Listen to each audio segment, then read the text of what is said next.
Hey everyone, Tim Schofield here. Time to check out a new phone, the Poco F4 GT. And this is the phone that Poco put the flagship Snapdragon 8 Gen 1 processor in. So I'm excited to see what they did with it. And it has some enticing specs like an AMOLED 120Hz display.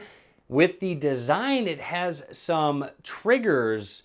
If you're a gamer, to game with those specific triggers, you can turn them on and off at will. They're mechanical, so excited to check those out. But you can also turn them into shortcuts for everyday use. Now, not only that, they also sent over a couple extras. First of all, the Poco Watch, and if you're a fan of Genshin Impact, we have something very special here and themed, as you can tell from Poco. So anyways, let's get into the unboxing. We're gonna see what comes inside the box of the Poco F4 GT, including that charger, 120 watts.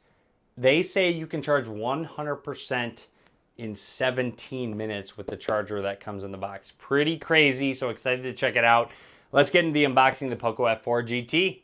Here is the Poco F4 GT. We'll get to some of the extras later on in the video. For now, opening up the box, first thing is right here. Inside, SIM ejection tool. We have our standard booklets. Looks like something else in this packaging. Not sure what it is just yet. And an extra, you get a clear case that you can put on the phone. Nice, that's included.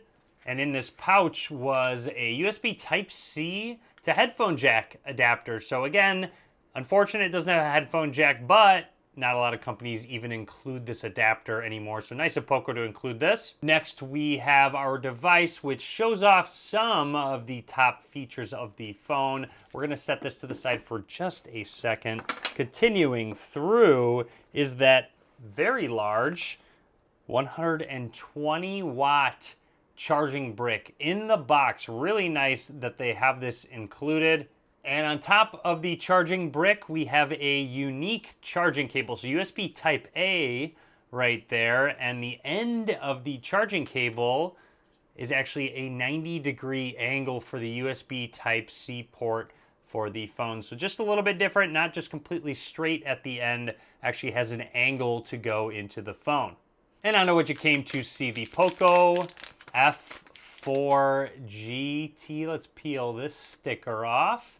And here is a quick first look at the back of the device and the back design. Now we are going to actually turn on the phone for the first time, and while it boots up, let's get a closer look at the hardware of the device. Down at the bottom, microphone, USB Type-C port, and one of the speakers. Moving along on the right side is where you will see those triggers.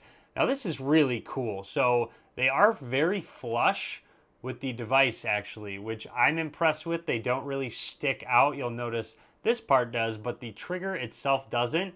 And this will slide. So if we slide this, the trigger will pop out. So to give you an idea with some depth, it popping out, going back in. And when it pops out, it stays out. It's actually now a button that when you press down and release it, it goes back to its original position. So just a really cool use case, especially if you're someone that games quite a bit. And obviously they have that on this side, so you can have two triggers up at once, and a left and a right one while you're gaming. I'll show this off later, but you can also add shortcuts to these. So you can have buttons while not playing games and make use out of them. And of course, you've got your power button. Now, make note of the camera bump. Fairly minimal overall, but it is there. Up towards the top, another speaker, a microphone, and I believe that is an IR blaster. Along the left side of the phone is our SIM card slot and our volume rockers. This is a dedicated microphone right here, so there are multiple, I believe 3 microphones around this device. And along the back, Poco 5G. Pretty cool design overall, really sleek, nothing too flashy overall. And there is our camera module. This triple camera system has a 64 megapixel main sensor, 8 megapixel ultra wide angle lens, and then a 2 megapixel macro lens. Quickly want to point out that the display is flat, so there's just more surface area on the sides of the phones to hold on to, just something I'm noticing. And now that we've gone through the startup process, I'm just going to run through and talk about anything that's noteworthy. It has prompted us to set up our fingerprint, which is embedded in the power button. So no in-display fingerprint scanner on this phone, which I know some people like, some people don't like. It's just kind of up to you. Actually, drop a comment. Let me know if you would rather the fingerprint scanner be embedded in the power button, or if you prefer it to be on screen. Now move your finger slightly. Let me just get all points of our thumb. And you should be able to just rest your thumb on the fingerprint scanner and it will unlock your phone. You don't necessarily have to press the power button every single time. Okay, we are all set up and ready to go with the Poco F4 GT. A closer look at that display. A 6.67-inch display at 1080p resolution. However, it is AMOLED technology and runs at up to 120 hertz refresh rate, which, scrolling through, seems like it is enabled out of the box just by how smooth things are looking. Let's double check that by going into display, scrolling down, and refresh rate's on auto. So this will actually dynamically change it depending on what content is shown, or you can have custom. So you can choose 60 hertz or 120 hertz. So you can just force 120 hertz at all times, which I recommend trying out. If you do bump it down to 60 hertz though, it will save battery. So that auto will definitely help save your battery life.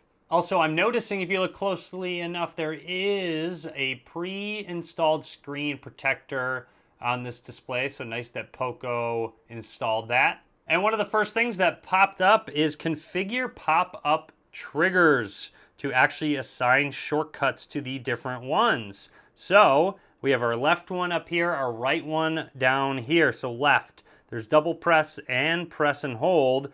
You have a list of them. So it seems like this is your full list of options to open up specific apps like the camera, turn on your flashlight, record your screen, video, silent mode, or vibrate. So let's do a quick test of double press being camera, press and hold being flashlight. If you switch over to the right one, I don't actually know why that closed out. Looks like it's just going through the setup process still. But let's test that out. Now that we actually enabled that, let's go ahead and turn this on and press and hold. And there's that flashlight turning on. Pressing and holding again turns it off.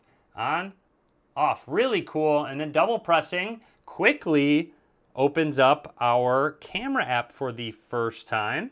Didn't actually mean to press that, but for now, here is a quick look at our camera app. Just take a few quick shots.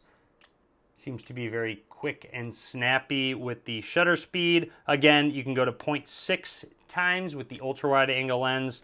Zoom in 2 times. It does not have a telephoto lens, so this is actually digital zoom. For various modes, there is a pro mode. Always love seeing that to customize your shot. Video, portrait mode, and more. So here's a look at all of the different ones, including night mode, 64 megapixels to take full advantage of that lens on the back of the main sensor. Now running through doing a quick test with the fingerprint scanner. So I'm not going to press the button. I'm just going to set my thumb down and it just about instantly unlocked the phone. So I'm going to try with the tip of my thumb. Oh wow, it still recognized it was my thumb. There we go. I used my fingernail and I got to my lock screen setting it down. That is really quick and snappy. So you can get your phone unlocked very easily. I also want to make note that when I was typing and just doing other various things, I noticed the haptic feedback is really nice. It's very snappy, feels very premium. And as promised, I want to test out those triggers up towards the top. You can see I have them popped out. And I am playing a game called PUBG. It's been around for a little while now. And here's a good example. So I just pressed the left trigger. There's a guy behind this wall. Oh, there he is. And right trigger is shoot for me. This is going to be tough. He's got a good head peek there. I think it's a bot though, so I'm in luck. Oh, maybe not. I hit him. Wait, what is that thing? All right, so that's like a weird wall that he put up. I don't know. Oh, he doesn't know I'm here. No, I gotta reload. This is some quality content right here.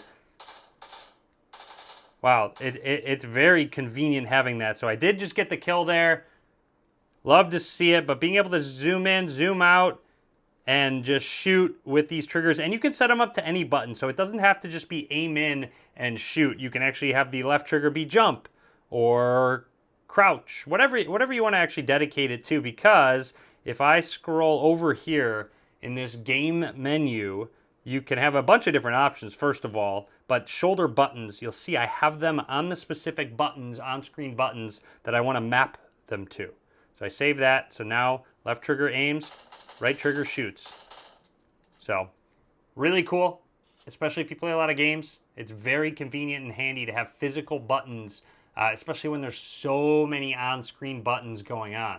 And finally, let's jump into the settings app. Just show off a couple others because there are extras on top. You do have an always on display. I actually love to see that. You can customize it to your liking, different styles, different images. You can double tap, raise to wake, launch camera. Scrolling down, I believe there's additional settings. Here they are, including gesture shortcuts for taking a screenshot, turning on the torch, back tap with custom gestures. So there's a lot of just different gestures built in on top of Android with this OS. So not only did they send over the F4 GT, they also sent over a model Ford GT. And actually, this car is probably, I would say probably not as nice as the Ford Focus that I own. Oh, wow, and I just crashed the car. Hopefully I've got insurance on it.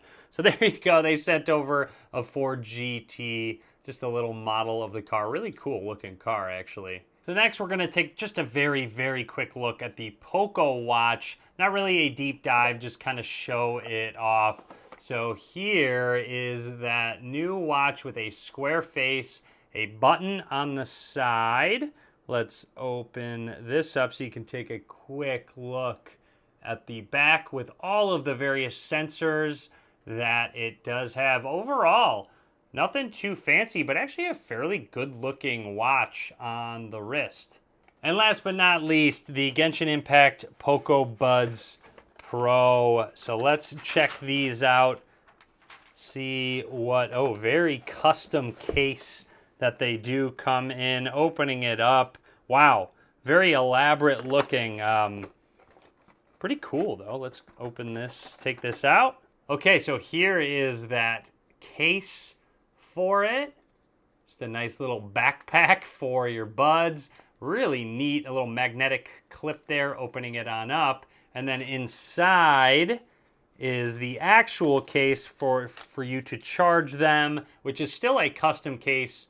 And you'll see the USB port down there. Now opening this up, they are custom earbuds too. So really thoughtfully designed by Poco. There is a quick look at the right one with extra tips. I'm sure the extra gel tips are down below there. And the left one, exact same symmetrical. But I do, check this out. It's just really cool. Just depending on how the light hits it, it almost makes it look completely transparent, see-through. These are really good looking earbuds if you ask me.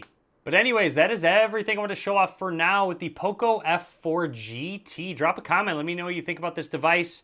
Poco's take using the Snapdragon 8 Gen 1 processor. Overall, I really like it. I do really like having these triggers for functionality and gaming as well. And of course, that crazy fast charging that they have with that 120 watt power brick. So anyways, be sure to subscribe, click that thumbs up, and as always, thank you for watching.